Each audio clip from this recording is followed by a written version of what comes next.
देखिए, एक विचारणीय बात है कि अगर किसी व्यक्ति को बुखार हो जाता है तो वह किसी भी अवस्था में सुखी नहीं रह सकता, चाहे वो खाने की हो, पीने की हो, बातचीत करने की, कहीं घूमने फिरने की हो, क्योंकि वो बुखार उसको नित्य ही परेशान कर रहा होता है। ऐसे ही जो व्यक्ति भौतिक इच्छाओं की बुखार से पीड़ित है, उसे कोई भी कार्य करने में सुख नहीं मिलेगा।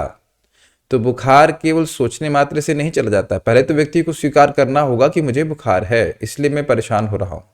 और दूसरी बात ये स्वीकार करनी होगी कि ये मेरी स्वास्थ्य स्थिति नहीं, ये मेरी नित्य स्थिति नहीं है। स्वस्थ नहीं और हूँ, और ये मेरा अस्वस्थ होना ये मेरी नित्य स्थिति नहीं है। सामान्यतः तो मैं स्वस्थ रहता हूँ, अभी बीमार हूँ। क्लियर हो गया। तो भगवान के जितने भी नित्य पार्षद हैं वह बद्ध जीवों की तुलना में बहुत अधिक हैं, और वह भगवान की सेवा के सुख का अनुभव कर रहे हैं। तो हम लोग नहीं कर रहे हैं, तो इसका मतलब है कि मैं बीमार हूं, ये स्वीकार करना होगा, तब व्यक्ति भगवान का नाम उच्चारण ठीक से कर पाएगा। तो जैसे जैसे व्यक्ति दवा खाता जाता है तो उसका बुखार कम होता जाता है और वह स्वयं अनुभव करता है। भले ही उसकी डिग्री आप ना नापें, जैसे कि आज 104 है, 103 है, लेकिन आप स्वयं ही स्वास्थ्य का लाभ अनुभव करते हैं। अग्रीड।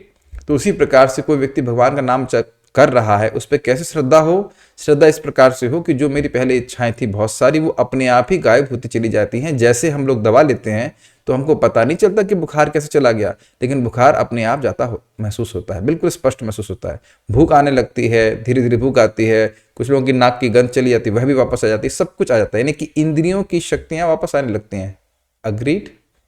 बुखार में इंद्रियों में शक्ति नहीं रहती, थकान सी रहती, तो इंद्रियों की शक्तियां वापस आने लगती। तो इस भगवान के नाम के जप के द्वारा व्यक्ति की इंद्रियों की शक्ति, ग्राहक शक्ति इतनी बढ़ जाती है कि भगवान के को ही पकड़ने लगती है, भगवान के नाम, रूप, रस, गंध आदि को।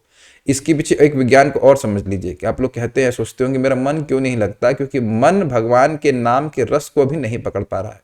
इसी नाम के द्वारा हमारी इंद्रियां शुद्ध हो जाएंगी, हमारा हृदय शुद्ध होगा तो अपने आप पकड़ने लगेगा। जैसे रसगुल्ले आदि में खाते समय रस अपने आप मिलता है, तो हमें उसमें मन लगाने के लिए प्रयास नहीं करना पड़ता।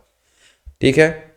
जीभ से उच्चारण करते जाएंगे तो हमारा हृदय शुद्ध होता चला जाएगा, और पूर्णतः हृदय शुद्ध हो जाएगा। जितनी मात्रा में हृदय शुद्ध होगा, व्यक्ति को भगवान के नाम का सहज सुख मिलेगा, और ये है लक्षण कि हमारा बुखार ठीक हो गया है।